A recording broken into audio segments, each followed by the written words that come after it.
Assalamualaikum warahmatullahi wabarakatuh. Hari ini kita masuk materi keperawatan anak mengenai askep ventricular septal defect atau VSD.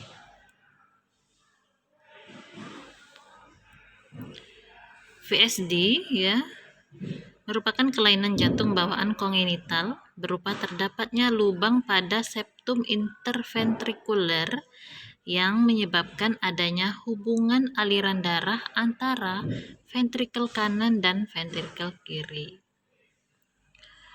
Kita ketahui bahwa jantung secara anatomis memiliki 4 ruangan. Ya, ada 4 ruang jantung. Yang pertama atrium kanan, atrium kiri, ventrikel kanan, dan ventrikel kiri. Darah masuk ya pertama kali itu ke ruang atrium kanan. Dari atrium kanan darah akan melewati valve atau katup tricuspidalis ya masuk ke ventrikel kanan. Dari ventrikel kanan darah akan menuju paru-paru dan melewati katup pulmonal.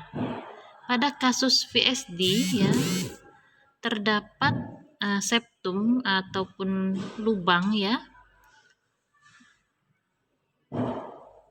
Terdapatnya lubang pada septum ya di antara ventrikel kanan dan ventrikel kiri. Yang secara normal harusnya tidak ada lubang di ventrikel kanan dan ventrikel kiri karena darah dari ventrikel kanan masuk ke paru-paru ya, bukan ke ventrikel kiri. Sehingga pada kasus VSD darah yang ke paru-paru itu berkurang. Karena sebagian ada juga yang masuk ke ventrikel kiri.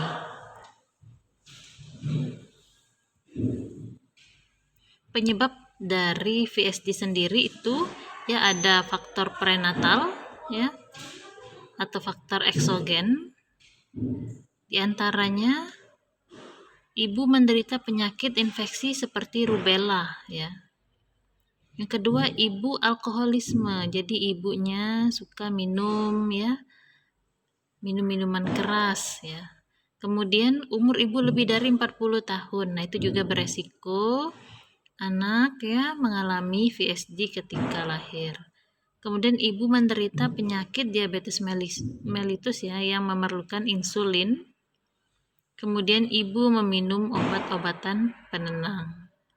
Oke. Dari penyebab ini ya kita bisa ketahui bahwa ketika bayi berada pada kandungan ibu, si ibu itu harus menjaga kesehatan ya.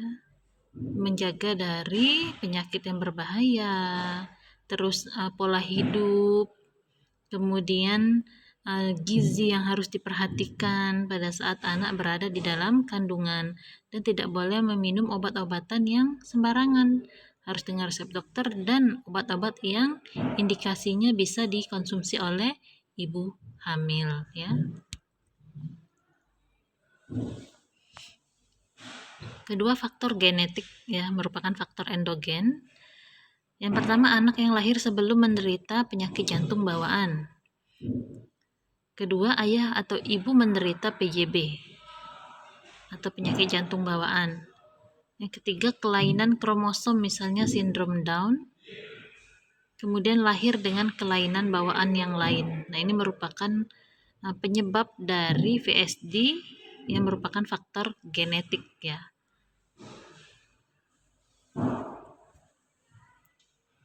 Manifestasi klinisnya ya, jadi menurut ukurannya VSD itu dibagi menjadi 3. Ada VSD kecil, sedang, dan besar. VSD kecil sendiri ya biasanya tidak timbul gejala ya, tidak menunjukkan gejala-gejala. Tetapi ketika dilakukan pemeriksaan fisik ya terdapat bising ya pada VSD, kemudian terdapat bising di akhir sistolik ya sebelum S2. Jadi ada bunyi-bunyi yang tidak normal yang terdengar pada jantung ya, irama jantung. Kemudian VSD sedang biasanya juga tidak ada gejala ya. Kadang-kadang penderita mengeluh cepat lelah, sering mendapat infeksi pada paru, dan juga sering mengalami batuk. Untuk VSD besar ya, terdapat gagal jantung pada umur 1 sampai 3 bulan. Ya, kemudian infeksi paru dan radang paru, kenaikan berat badan lambat, anak kelihatan sedikit kebiruan atau sianosis, ya, nafasnya cepat, berkeringat banyak dan tidak kuat menghisap susu. Jadi, pada anak yang VSD ini cenderung mengalami gangguan pada saluran pernapasan. Ya, baik itu nafasnya cepat ya, kemudian sianosis ya. Kenapa ya? Karena tadi dari sisi secara anatomisnya saja jadi sudah diketahui. Jadi VSD tadi itu terdapat lubang ya antara ventrikel kanan dan ventrikel kiri yang seharusnya tidak ada. Jadi kita ketahui juga kan bahwa jantung itu memiliki katup-katup. Nah, darah itu kan mengalir ya, bersirkulasi ya ke bagian-bagian jantung, ke ruang-ruang jantung itu melewati katup-katup yang memang sudah ada. Tetapi pada VSD terdapat lubang yang dimana darah bisa mengalir ke ruangan yang harusnya tidak ke situ, tidak ke ruangan itu ya. Karena kan kalau secara normal dari atrium kanan ya melewati katup tricuspidalis, kemudian ke ventrikel kanan, dari ventrikel kanan melewati katup pulmonalis ya, darah ke paru-paru untuk menerima oksigen dan terjadi pertukaran gas ya. Kemudian dari paru-paru darah masuk ya ke atrium kiri. Kemudian dari atrium kiri melewati katup mitral masuk ke ventrikel kiri. Nah, untuk menuju ventrikel kiri, darah itu kan melewati paru-paru dulu. Tapi karena ada lubang tadi, darah bisa langsung masuk ke ventrikel kiri, sehingga terjadi kelebihan beban juga pada ventrikel kiri. Dari ventrikel kiri, ya, darah itu kan melewati katup aorta menuju seluruh tubuh untuk disirkulasi darahnya. Sehingga pada pasien VSD, kemungkinan karena terlalu banyaknya cairan yang masuk ke ventrikel kiri, ya, dan juga darah tersebut ya belum mengandung oksigen. Nah, sehingga pada kasus VSD banyak ya gejala-gejala yang muncul atau manifestasi klinisnya juga itu merupakan gangguan pada pernapasan ya. Tanda gejala umumnya ya, yang pertama murmur ya, bunyi jantung ya, kemudian dyspnea atau sesak napas tadi karena darah ya sedikit yang mengandung yang ke paru-paru ya. Jadi darah dari ventrikel kanan ya itu akan menuju paru-paru itu untuk menerima oksigen dan akan masuk ke atrium kiri, ke ventrikel kiri ya. Itu adalah darah yang harusnya sudah kaya oksigen. Pada kasus VSD, darah yang dari ventrikel kanan itu masuk ke ventrikel kiri ya belum mengandung oksigen ya, jadi sedikit sekali darah yang mengandung oksigen sehingga pasien bisa sesak napas ya ketika disirkulasi ya. Jadi darah yang bersirkulasi itu sedikit oksigennya. Kemudian anoreksia, tidak nafsu makan, terus napasnya cepat atau takipnyu, ujung-ujung jari ya itu hiperemik dan diameter dada bertambah. Pada anak yang kurus terlihat impuls jantung yang hiperdinamik. Pada palpasi dan auskultasi, tekanan arteri pulmonalis yang tinggi dan penutupan katup pulmonal teraba jelas ya. Karena tadi ya tidak terlalu banyak darah dari paru-paru yang masuk ya dan kemudian mengalir ke atrium kiri ya, karena sebagian darah di ventrikel kanan sudah masuk ke ventrikel kiri melalui lubang yang harusnya tidak ada pada jantung. Oke, ini secara anatomis ya bisa kita lihat gambar ya jantung ya, jantung pada manusia ya. Jadi di sini ini atrium kanan ya, ini ventrikel kanan, ini atrium kiri dan ini ventrikel kiri. Nah, terdapat septum intraventrikuler tadi di sini ya. Di antara ventrikel kanan dan ventrikel kiri ini terdapat lubang. Ya. Nah, jadi darah yang dari ventrikel kanan ini bisa langsung masuk ke ventrikel kiri. Harusnya darah dari ventrikel kanan ini ke sini, ke paru-paru ya. melewati katup pulmonal kayak gitu ya. Sehingga karena dia sebagian sudah ke ventrikel kiri ya melewati lubang ini ya, jadi darah yang ke paru-paru nanti sedikit ya. Sehingga darah yang kaya oksigen itu juga akan diperoleh sedikit ya. Sehingga itu ya jadi gejalanya bisa sesak napas pasiennya. Ya, ini gambaran VSD-nya ya. Terdapat septum intraventrikuler. Oke. Kemudian ada klasifikasi juga VSD berdasarkan lokasi lubang. Yang pertama perimembranous ya. Jadi bila lubang terletak di daerah pars membran septum intraventricularis.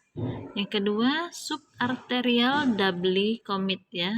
Bila lubang terletak di daerah septum infundibular dan sebagian dari batas defect dibentuk oleh terusan jaringan ikat katup aorta dan katup pulmonar. Kemudian ya ada yang namanya muskuler.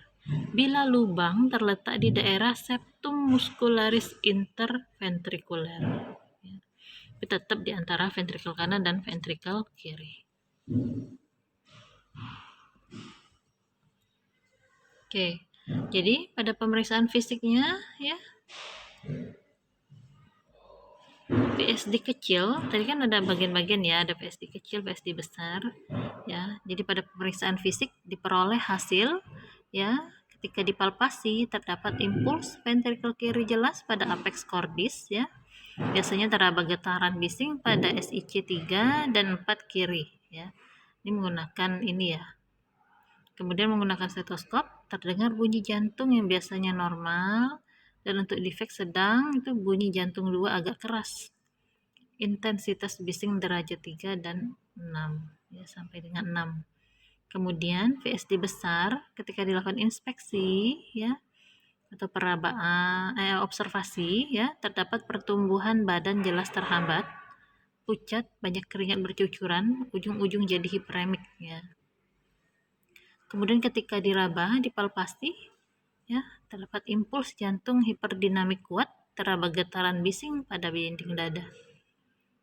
Kemudian pada auskultasi ya, bunyi jantung pertama mengeras terutama pada apex dan sering diikuti ada klik ya seperti itu ya. Bunyi jantung kedua mengeras terutama pada sela 3, 2 dan kiri ya. Besar ya dampaknya kejadian VSD ini ya. Karena memang harusnya lubang itu tidak ada gitu ya. Tetapi pada kejadian ini terdapat lubang ya di antara ventrikel kanan dan ventrikel kiri. Pemeriksaan penunjang yang dilakukan yang pertama CT scan, bisa juga MRI, USG ya, ultrasound dan juga angiografi, pastinya ada kateter jantung ya. Komplikasinya ya dari dampak dari VSD ini bisa menyebabkan gagal jantung kronik, juga bisa menyebabkan radang ya pada lapisan jantung, endokarditis infektif, terjadinya insufisiensi aorta atau stenosis ya pulmonar, penyakit vaskuler paru progresif, dan kerusakan sistem konduksi ventrikel. Apa yang harus kita lakukan untuk penata laksanaannya apa gitu ya? Jadi penelaksanaan umumnya itu pasien disarankan untuk tirah baring atau posisi setengah duduk ya. Karena tadi ya keluhannya adalah sesak napas. Jadi kita posisikan pasien itu semi fowler ya.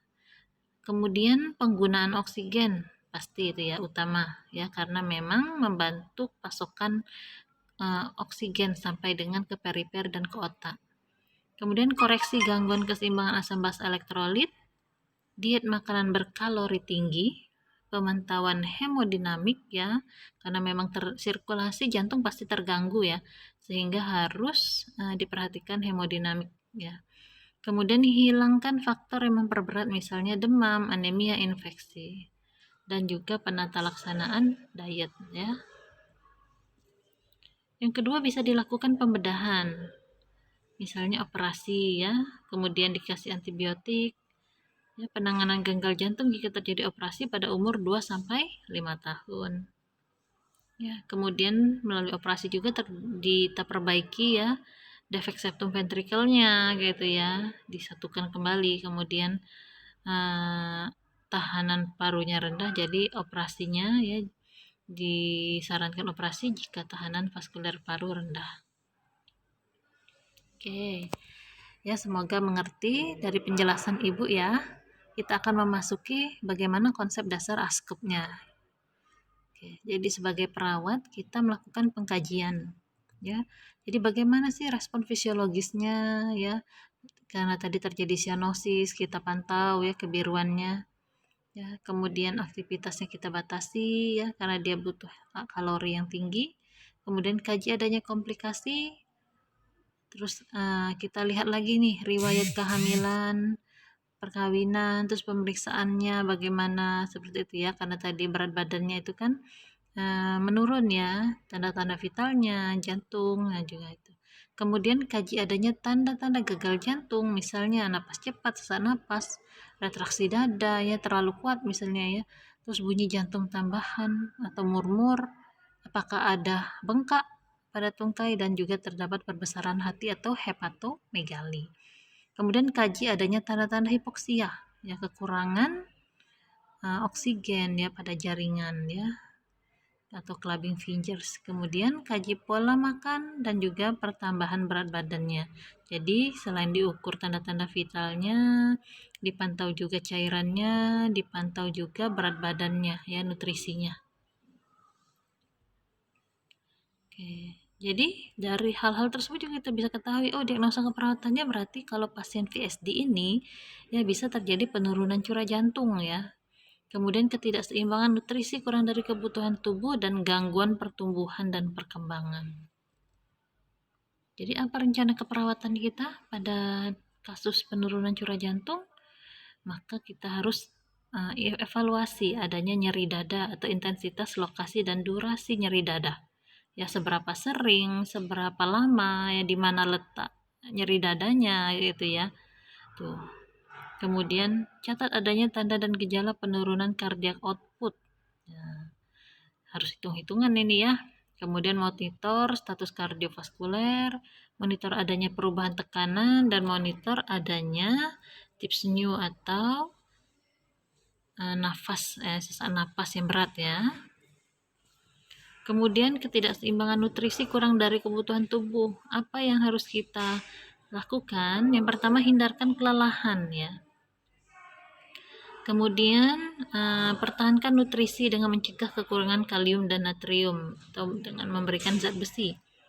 Jangan batasi anak minum ya, bila anak sering minta minum karena kehausan.